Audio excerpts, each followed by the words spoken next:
Iya, akhirnya kita sampai di penghujung acara. Tidak terasa 12 pembicara dari berbagai sudut pandang, tapi tujuannya sama, yaitu tetap eksis di masa krisis. Gimana Mbak Sati, Mbak Vivi hari ini? Ngebul-ngebul loh.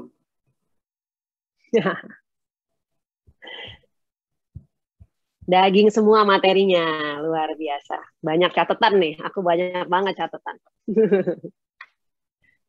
Ya, kita dapat banyak insight, dapat banyak idea, banyak dapat sharing pengalaman gitu ya. Tadi juga sama dengan Mbak Sati, saya banyak membuat catatan-catatan nih. Oh, yang ini begini, banyak juga nyentil-nyentilnya nih. Mengingatkan kembali gitu. Baik. Nah, selanjutnya kok kayaknya agak aneh. Ada yang kurang gitu ya. Nah, seharian ini apa coba yang kurang? Nggak lengkap nih rasanya. Biasanya ini katanya acara bertepatan dalam rangka ulang tahun Pak Bi, tapi tidak ada Pak Bi-nya nih Mas Arto, Mbak Sati ya. Dari tadi pembicara semua. Tapi yang unik kayaknya. Pak Bi, ya harus manggilnya harus mesra ya, Pap. Apakah sudah hadir? Kita mau mengundang Pak Bi untuk bergabung bersama kita. Ya. Melengkapi keseruan hari ini. Ya, karena kan dari tadi Pak Bi kayaknya manteng aja nih ngunyah-ngunyah ini kan tumpeng nih. Ngunyah tumpeng, ngunyah donat ya. Nah, jadi kita mau ajak Pak Bi untuk gabung sama. Ini dia. Yeay. Sebelum Mbak Sati tanya ke Pak Bi, tiba-tiba di kepala saya langsung kepikiran nih, kok Pak Bi bisa menyusun rundown narsum gitu ya. Saya setelah sampai yang ke-12 saya baru bisa ngerunut. Oh iya, Mas Iwo harus ngomongnya begini, ngerunut gitu ke Mbak Elianti sampai ujungnya tesar. Itu pasti karena pengalaman ya Pak Bi. Iya. Ya, tadinya mau ngumpet tapi akhirnya muncul juga ya. Saya salam dulu sama teman-teman. Assalamualaikum warahmatullahi wabarakatuh. Menjawab pertanyaan Mas Arto, memang betul itu adalah sebetulnya susunan proposal saya ke klien dari zaman dulu sampai sekarang ya kayak gitu. Mulai dari ancaman yang kita rubah jadi peluang, kemudian strateginya bagaimana, dan akhirnya teknisnya bagaimana. Itu dia. Luar biasa. Mas Sati silakan. Nah, Pak Bi, ini tadi udah banyak ya yang ngomong, udah 12 orang. Nah, sekarang kita mau dengar dari Pak Bi. Bagaimana Pak Bi, pandangan Pak Bi mengenai ke-12 pemateri hari ini, Pak Bi? Ya, pertama-tama saya bersyukur kepada Allah Subhanahu wa Ta'ala bahwa saya dikaruniai teman-teman yang hebat-hebat yang bersedia membagi ilmunya kepada teman-teman yang ada yang hadir hari ini. Itu suatu anugerah yang luar biasa karena tidak semua guru yang berilmu bersedia berbagi ilmunya, apalagi kemudian berbagi jurus-jurus rahasianya.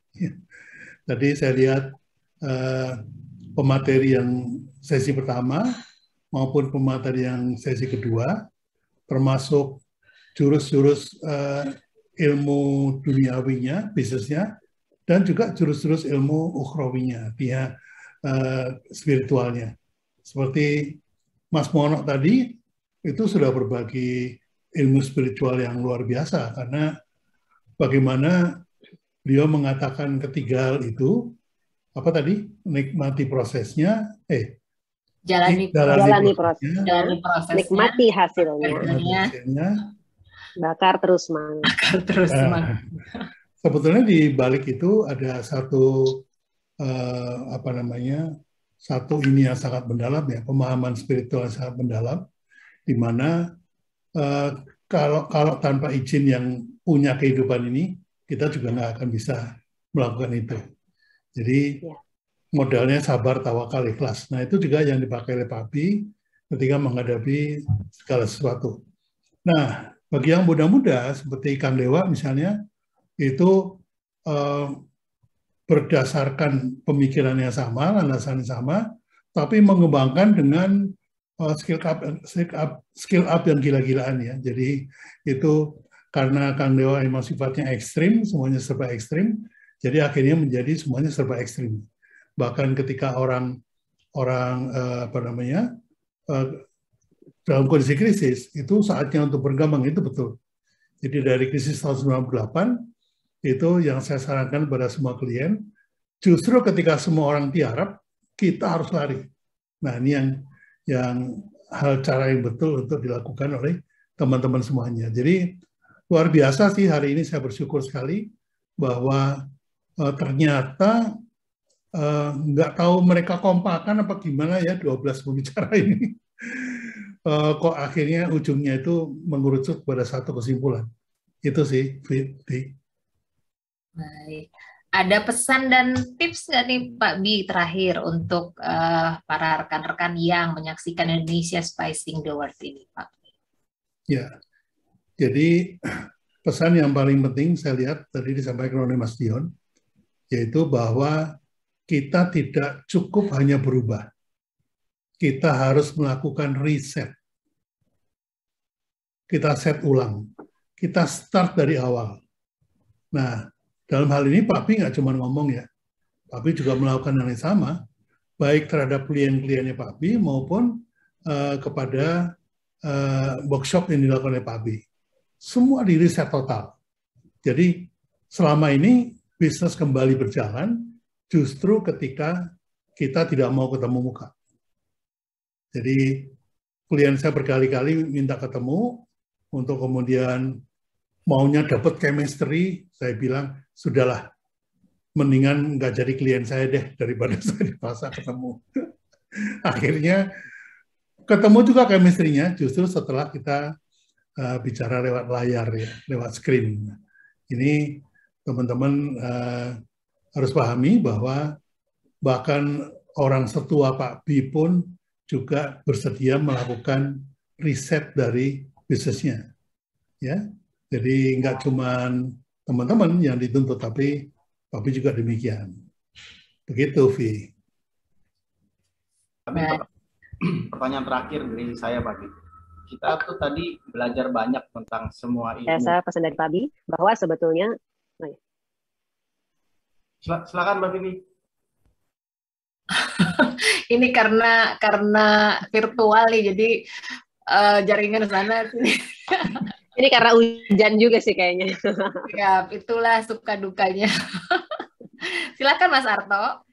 Ya, tadi ingin mendapatkan pandangan dari Pak Bi ya, karena menarik juga di sesi terakhir kita sudah belajar begitu banyak, informasi masuk, tapi seperti Kang Dewa bilang dan Mas Mono bilang, pada akhirnya kembali kepada diri kita sendiri, kita mau mengeksekusi atau enggak sih ide-ide ini. Jangan cuma sekedar ilmunya saja, dan disitulah kita melihat mentalitas sama kemampuan untuk mau mengambil tantangan berlari di saat pandemi seperti ini.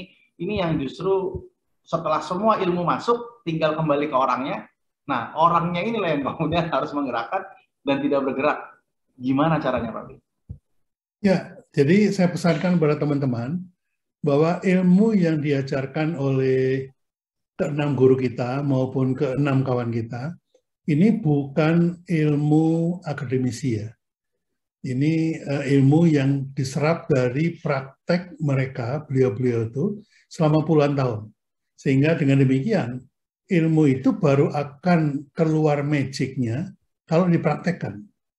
Kalau nggak mulai ditulis, nggak mulai dipraktekkan, dia nggak akan keluar magicnya. Karena memang ilmu itu yang harus dipraktekkan. Ya.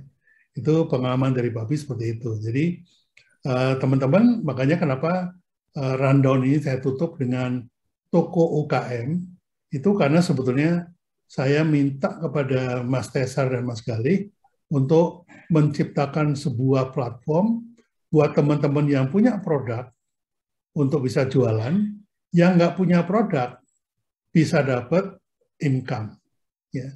Jadi ini adalah konsep income creation dan juga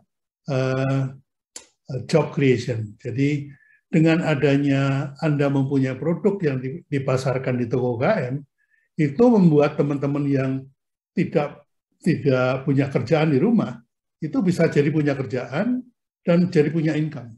Nah, ini konsepnya seperti itu. Ini jauh lebih sederhana dari yang pertama kita rencanakan, yaitu pakai sistem stokis, reseller, dan segala macam. Ini cukup dengan pemilik produk langsung ke dropshipper. Jadi teman-teman yang punya komunitas yang suka dandan misalnya ya, bisa juga mengambil produk kosmetik dari teman-teman yang punya produk kosmetik. Kalau misalnya lingkungannya itu suka, mereka adalah kaum hijrah yang suka menggunakan kerudung, jilbab, maka cukup Anda mendownload produk tersebut. Dan setiap bulan bisa ganti-ganti. Bulan ini hijab, bulan depan keripik, bulan depan lagi dropship untuk kosmetik, tergantung lingkungan di mana dia berada. Ini fleksibilitas yang kita siapkan dan masing-masing punya toko. Jadi masih punya toko online-nya masing-masing. Nah, untuk kepentingan kontrol, maka teman-teman yang punya toko online sebagai dropshipper, itu nggak bisa masukin produknya sendiri. Karena untuk kepentingan kontrol dan keamanannya. Seperti itu. Gitu Mas Sarto. Baik, terima kasih Pak Bi. Mbak Pivi, tadi ada yang kepotong. Ayo, ada pertanyaan apa? Kayaknya tadi Mbak Sati, Mas Arto tadi. Apa tadi ya? Lupa Udah lagi. lewat. Udah lupa lagi. Tapi luar biasa. Tadi itu barusan Pak Bi bilang sama Bu Tita, ini luar biasa nih kita punya 3 orang MC yang sangat kompak dan sangat cepat tanggap untuk menguasai keadaan. Nah, begitu ketemu Pak Bi malah pada diem nih gimana nih? Tapi nggak tahu aja kita ngobrolnya di HP kenceng banget dari tadi. Jalur koordinasinya beda Pak Bi. Gitu ya? Iya. Antar MC ya. Iya betul. Mungkin itu saja hari ini Pak Bi. Terima kasih banyak. Saya mewakili para MC yang hari ini hadir untuk ikut merayakan ulang tahun ketiga Indonesia Smashing the World. Dan ini adalah kesempatan berharga bukan saja kita melihat para pembicara dan teman-teman yang berbagi, tapi juga kita melihat Pak Bi yang sehat, yang terus menginspirasi, dan doa kami agar tahun depan kita masih tetap bisa bersama-sama merayakan ulang tahun yang keempat, kelima, keenam, ketujuh, ke-8, ke-9, dan ke-10, dan seterusnya. So, terima kasih Pak Bi atas inisiatifnya mengumpulkan kita semua dengan para pembicara, dan saya ingin mengucapkan secara pribadi banyak terima kasih, selamat ulang tahun, tetap sehat, doa kami selalu. Ya, dan saya mengundang untuk Mas Arto membawa komunitasnya, brand adventure dan kemudian juga brand lokal, itu harap bergabung gitu ya, karena kita nggak mungkin sendiri. Seperti katakan Kang Dewa tadi, sekarang ini harus kolaps, kalau nggak kolaps kan gitu. Jadi juga nanti saya akan mengundang komunitas coach Wami yang luar biasa banyak coachnya, komunitas Mas Budi juga, Mas Yuswadi. Jadi dengan bersama-sama kita bisa memberikan setitik air penyegaran buat Republik ini. Terima kasih saya ucapkan. Wabillahi taufiq wal hidayah. Wassalamualaikum warahmatullahi wabarakatuh.